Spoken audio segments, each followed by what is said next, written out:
Dan berikut ini adalah untuk soal latihan yang kedua.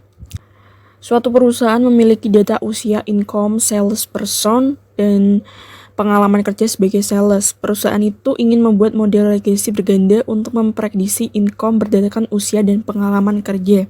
Dan berikut ini datanya sudah saya inputkan ke dalam SPSS. Dan kita akan langsung menganalisisnya. Langkah-langkahnya yaitu klik analyze, kemudian kita pilih yang regression, klik yang linear. Nah, untuk variable income kita masukkan ke dalam kolom dependent, dan untuk usia kita masukkan ke dalam kolom independent, dan untuk variabel pengalaman kerja kita masukkan ke dalam kolom independent. Lalu kita klik statistik, kita untuk regression koefisiennya tetap estimate, dan kita centang semua yang ada di sampingnya, yaitu model fit, error correlation chain, descriptive part and participle correlation, dan collinear diagnosis. Dan kita langsung klik continue, kemudian kita pilih plots. Untuk standardized residual plots-nya kita centang histogram, lalu klik continue, dan kita pilih option. Stepping method kriterianya adalah use probability of F. Entry-nya tetap 0,05 dan removal 0,10. Dan untuk centang pada include constant in equation dan missing value-nya tetap include case list with, lalu kita klik continue. Kita klik OK. Nah, datanya akan berubah, outputnya menjadi seperti ini. Untuk yang pertama, ini adalah pada kolom deskriptif statistik. Ya. Mean dari income adalah 29.990,91 dengan deviasi standar 96.52,404 dan jumlah data yang tersebar atau N sebesar 11. Mean dari usia adalah 39,00 dengan deviasi standar sebesar 4,879 dan jumlah data tersebar atau N sebesar 11. Mean dari pengalaman kerja adalah 8,64 dengan deviasi standar sebesar 2,908 dan jumlah data yang tersebar atau N sebesar 11. Dan untuk yang kedua ini adalah tabel correlation, dan nilai korelasi menunjukkan angka sebesar 0,219 antara income dan usia. Hal ini menunjukkan bahwa hubungan antara income dan usia adalah rendah.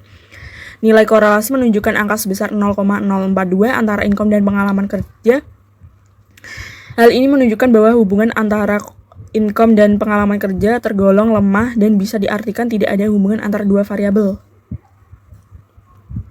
Kemudian kita masuk ke kolom model summary. Kolom R menunjukkan angka koefisien korelasi yaitu sebesar 0,241. Hal ini menunjukkan bahwa hubungan antara variabel rendah. Kolom R square 0,058 merupakan kuadrat dari nilai korelasi R square, juga disebut koefisien determinasi. Hal ini berarti bahwa usia dan pengalaman kerja dapat menjelaskan income sebesar 5,8% dan 94,2% dipengaruhi oleh sebab-sebab lainnya. Untuk kolom standar error and of estimate sebesar 10.474,902 menunjukkan bahwa nilai rata-rata dari seluruh data yang menyimpang dari garis regresi. Hal ini menandakan bahwa model regresi ini tidak baik digunakan karena standar deviasi 10.474,902 lebih besar dibandingkan dengan standar deviasi income 9.652,404. Untuk menyusun persamaan garis regresi dari data tersebut dapat menggunakan nilai-nilai dan dari kolom B, yaitu kolom unstandardized coefficient. Dari kolom B ini didapat konsen, yaitu